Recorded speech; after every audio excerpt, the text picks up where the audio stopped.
Pocket Tanks is a 1v1 multiplayer game in the kind of rare turn-based artillery genre. The most successful franchise in this genre is of course Worms, and Pocket Tanks is very similar. Well, kinda, there's more to it than that. Okay, so a bit of retro gaming history here. Pocket Tanks came out in its first version in 2001, and Worms came out in 1995, so Worms inspired Pocket Tanks, right? Well, not exactly. The creator of Pocket Tanks, Mike Welch, actually made the game as sort of a reboot to an earlier game he had helped design called Scorched Tanks, which was released in 1994. And that game was actually inspired by a different game called Scorched Earth, which was released in 1991. Although realistically, we could go all the way back to the early 1980s for inspiration. So let's just call Pocket Tanks a distant cousin of Worms, and leave it at that. There's a lot to love here if you're looking for a more traditional turn-based artillery game, which admittedly is a pretty niche genre. We'll get started with what I think is one of the most important parts of the game, the visuals. Watching the gameplay, the first thing you might notice are the weapon effects. And for good reason, your armaments are the star of the show. There's about 320 guns in the game, although I'll get to that in a minute. Right now I just want to look at how they're visualized. A lot of the bullets you fire are flashy and use a lot of particle effects. There's a couple more mundane weapons on stock, but some of the weapons can get really out there. These effects add a metric ton to the game's visual appeal, and it helps the overall experience feel more colorful. And how the game feels might be more important than you realize at first glance. At its core, the gameplay is pretty simple. Two guys get 10 turns each to fire a shot at each other. An easy way to mix this up is to add a bunch of new weapons, but if they all fire the same basic bullet, there's only so many you can add before you get diminishing returns. By adding these visual effects, it helps stylize the game and adds a sense of uniqueness to each weapon. It also adds to the game's replay value by keeping it fresh after multiple matches. I'm not normally one to advocate for a game to have more sparkles than a 4th of July party, but in this case, I think it makes a huge difference. As for the rest of the game's visuals, they're alright. You'll be spending a lot of time looking at this green terrain and the UI, which are both kinda ripped from Scorched Tanks. Like I said, this game is basically a remake of Scorched Tanks, and a lot of the weapons from that game make an appearance here as well. It's a functional enough battleground for the carnage that ensues, and that's alright by me. One thing I do want to point out is the title screen, as I have a lot of nostalgia for it. There's a lot of colors here, and the whole thing is very inviting. One thing I didn't realize growing up until I had internet access was that the orbs surrounding this logo are actually from the Amiga Bouncing Ball demo, which I thought was pretty neat. Of course, if you ever did play this game, one of the things that you probably remember the most is the music.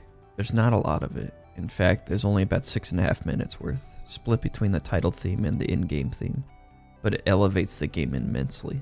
Actually, we've been listening to the music this entire time.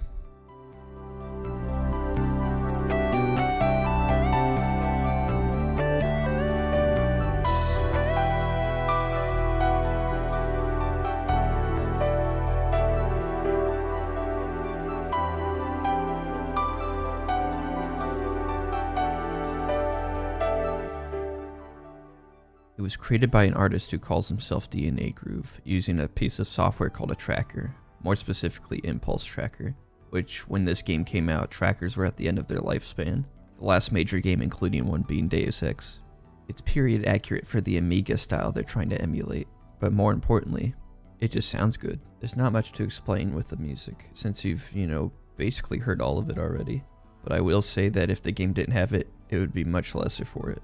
The only other thing to talk about are the weapon sounds. A lot of them share sounds, but not so much that every weapon sounds the same. They add a lot of power to the game's firepower. Oh, that's so bad. They add a lot of weight to the guns, which is important when they're basically the only thing you interact with. Speaking of the guns, why don't we talk about them? Unless you've been, browsing your phone or staring into space or something, you've seen the gameplay. Or at least the core concept of it. There are 10 volleys, and on your half of the volley, you get to pick a weapon from your weapon pool, select your power and angle, maybe move, and then fire. The game ends when all weapons are fired, and the guy with the most points wins. Before the start of a match, you're allowed to select 10 weapons from a pool of 20. Or you can play like a real gamer and click random and let fate decide.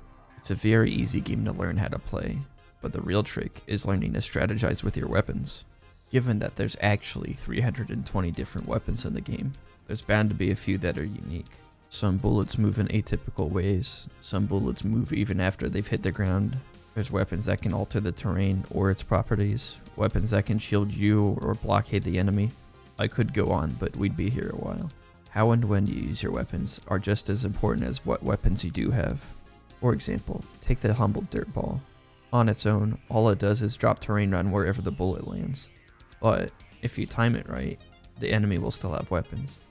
And combined with the fact that if you hurt yourself with your own weapon, you lose points, you now have a very easy way to send the enemy all the way back to 0. Of course, the enemy might have a way of carving a path out for their bullets without taking damage, and they might even have some shelter now thanks to you. It's little interactions like this that keep the game so extremely replayable. Outside of the main matches, there's a few options you can mess with. You can alter the available weapon pool, as well as change some of the game's intrinsic properties, such as the terrain you'll be fighting on, how big the explosions are and how hard they kick, and stuff like wind speed if you want more of a challenge. When you decide to play a match, you have a few options. You can go against the CPU of difficulties 1 through 10. There's also the classic hot seat mode. You can play against people on your network, and bizarrely, on everything except the original version of the game, you can play across the internet. I would love to see this added for the PC, but we'll see. Obviously, I think this game is well worth your time, even if it is just for a few minutes every so often. If you want to try it out, there's a shareware version available on the link I've pinned below.